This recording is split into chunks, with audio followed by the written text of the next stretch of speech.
Sou Dom Francisco Costa de Oliveira, bispo de Sete Lagoas, Minas Gerais. Sirvo-me desta live para o seguinte comunicado.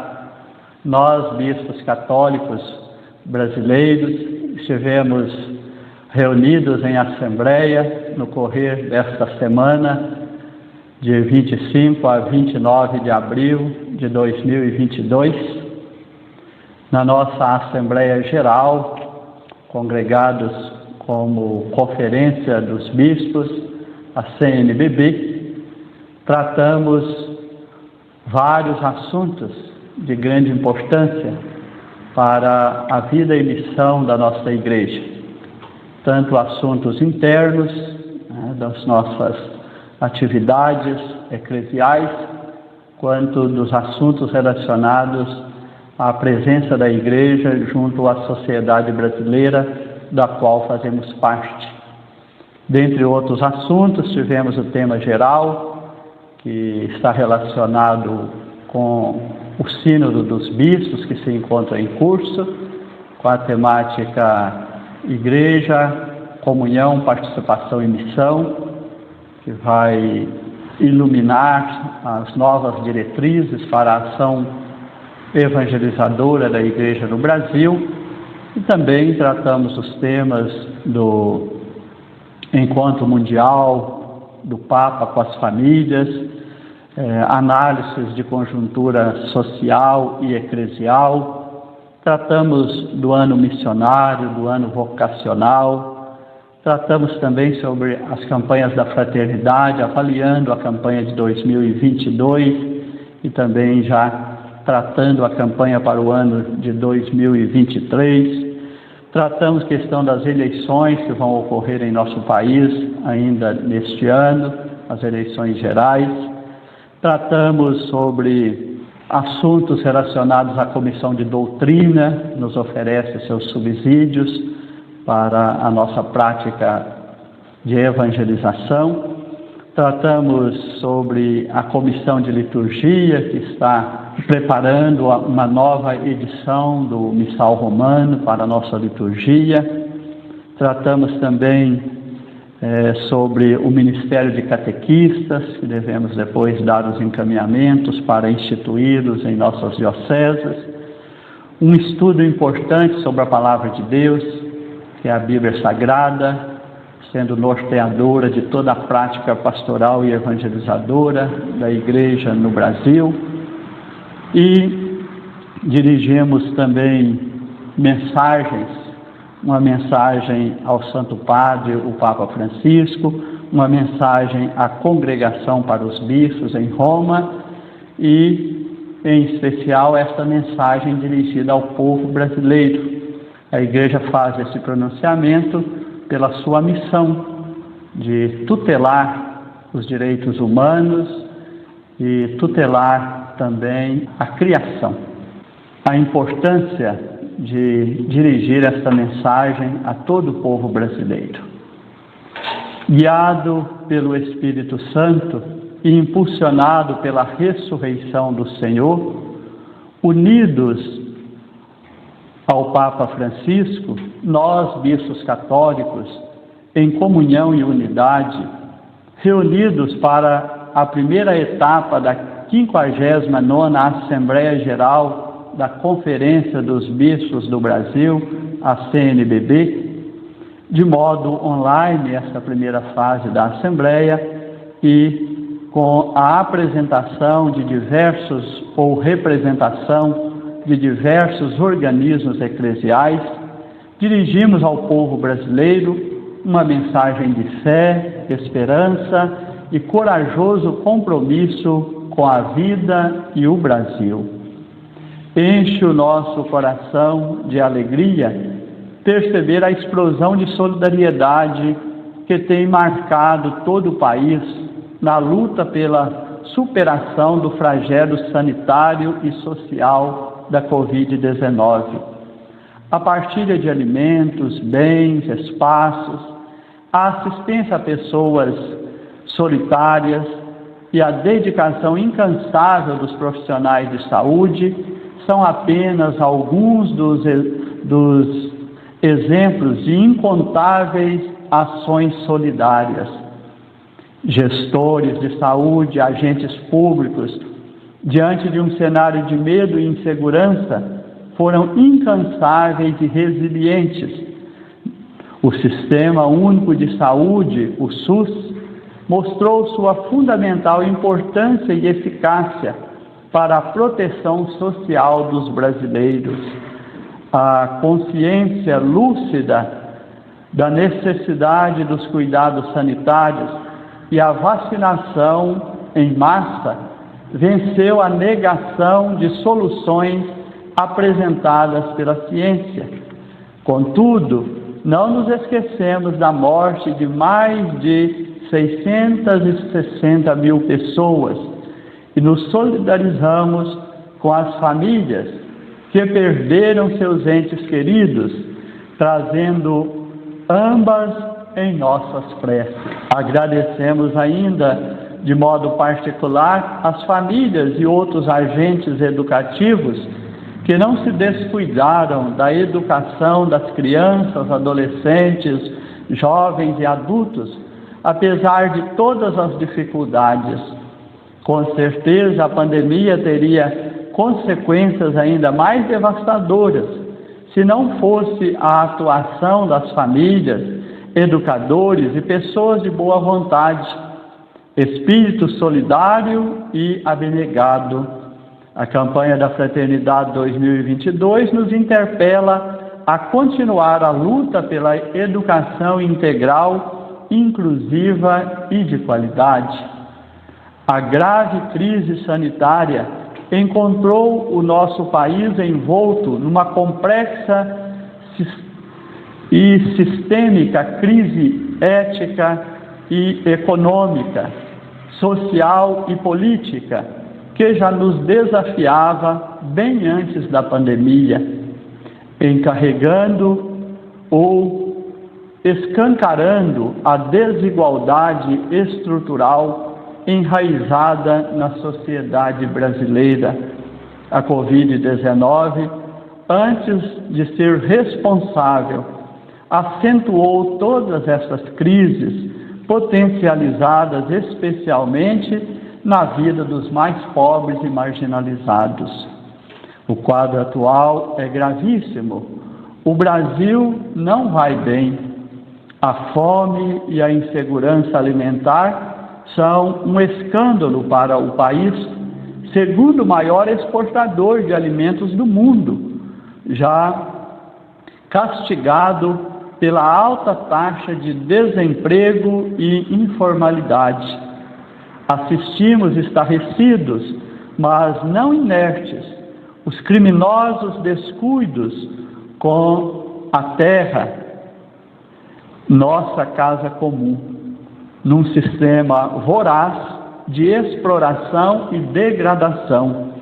Matam-se e a dilapidação dos nossos ecossistemas, o desrespeito com os direitos dos povos indígenas, quilombolas e ribeirinhos, a perseguição e criminalização de líderes socioambientais e a precarização das ações de combate aos crimes contra o meio ambiente e projetos parlamentares desastrosos contra a casa comum. Por isso, tudo isso desemboca numa violência latente, explícita e crescente em nossa sociedade. A crueldade das guerras que assistimos pelos meios de comunicação pode nos deixar anestesiados e desapercebidos do clima de tensão e violência em que vivemos no campo e nas cidades.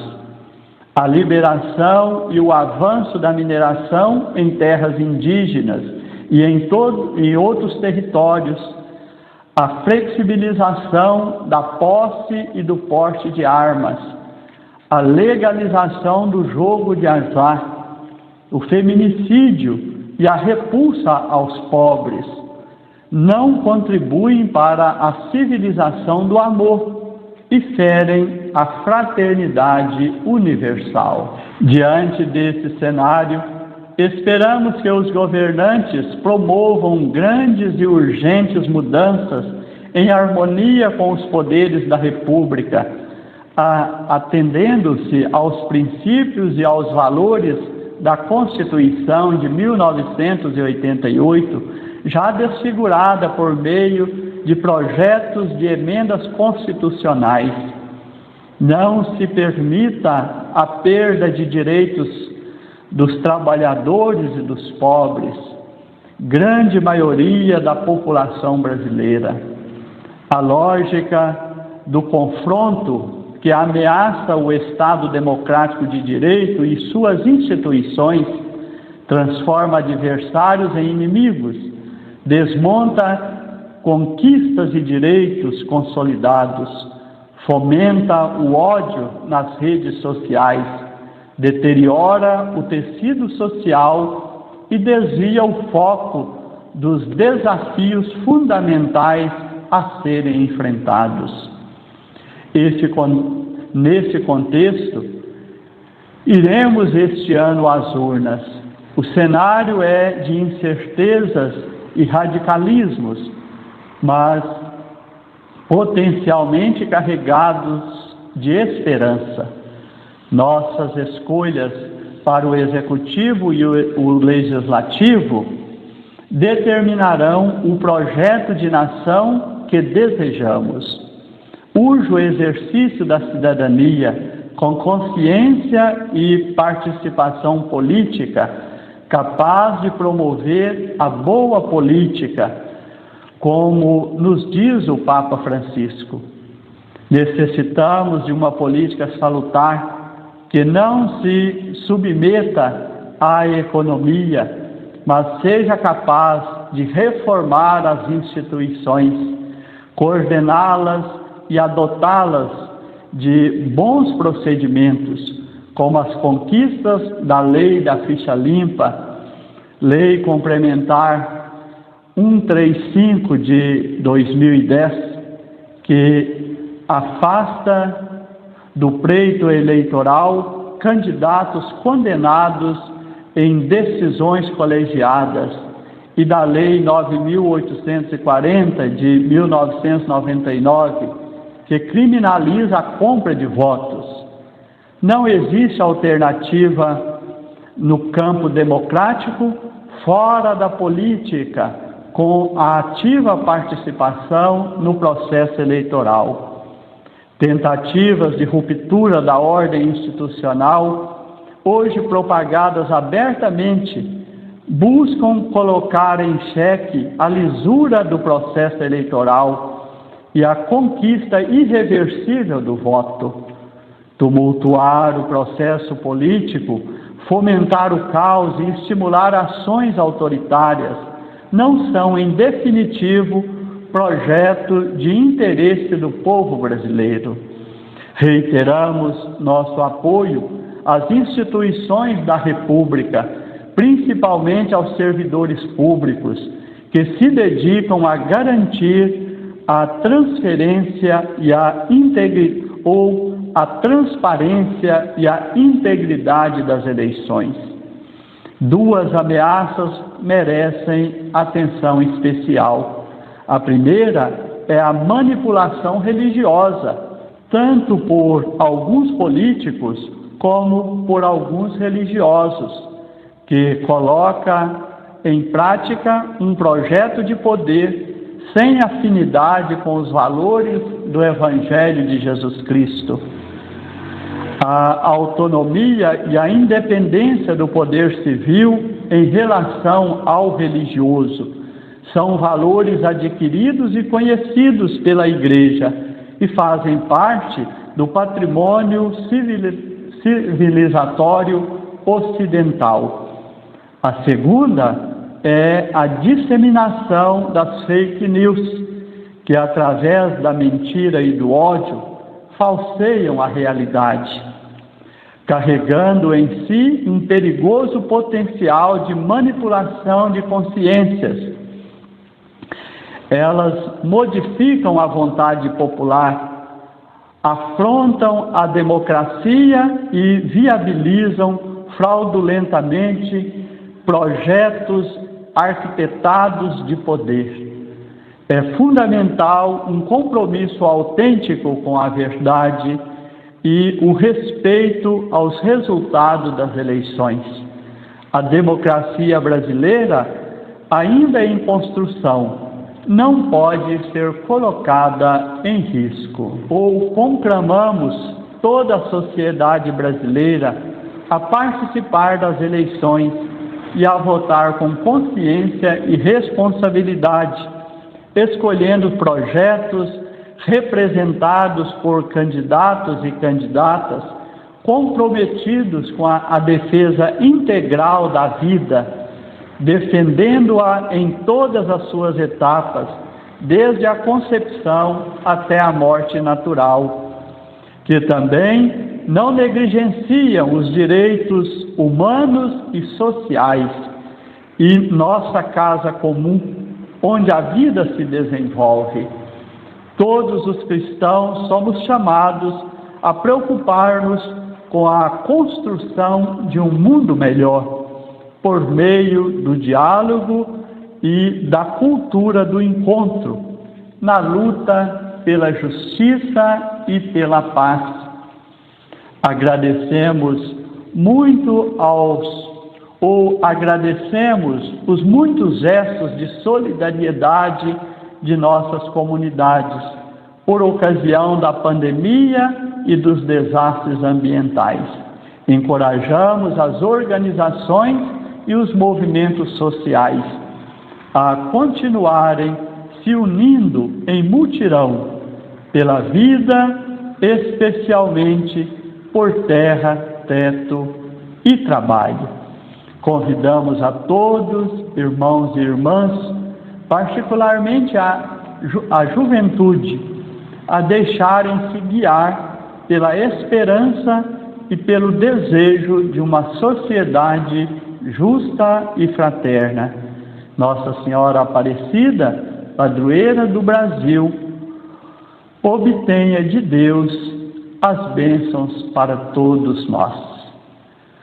Mensagem dirigida ao povo brasileiro em 29 de abril de 2022. Assina esta mensagem a presidência da CNBB, Dom Valmor Oliveira Azevedo, Dom Jaime Spengler, Dom Mário Antônio e Dom Joel Portela.